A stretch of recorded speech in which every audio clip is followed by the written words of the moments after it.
Welcome to the Rim Break Rodeo. We hope this video helps. You start by confirming your gear supports HDR, HLG, PQ, or log profiles, and enabling 10-bit output when possible. This retains color precision. Then set your base ISO to the sensor's native range and expose to protect highlights. You want 1 to 2 stops of headroom. Once done, lock white balance with a gray card and choose 4, 2, 2 or 4, 4, 4 recording to preserve chroma. Make sure to record test clips. They show how your camera handles highlight roll-off and clipping. Next, monitor and validate what you record.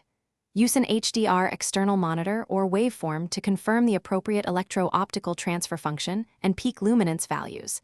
This prevents surprises. Then apply a technical LUT for on-set preview so you see a reasonable contrast representation. Do not bake LUTs into masters. Use them for proxies only.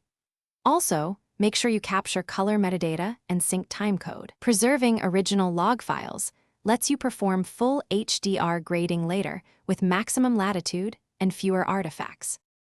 To finish, work in a dedicated HDR timeline, PQ or HLG depending on your target, so you can treat shadows, midtones, and highlights independently.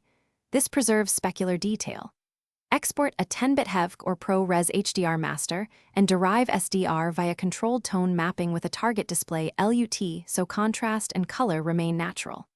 If you hit problems, banding or washed highlights, revisit the log originals, verify your monitor's HDR profile, and regrade using small highlight roll-off adjustments to recover detail where possible. Thanks for watching. Consider subscribing if we helped you.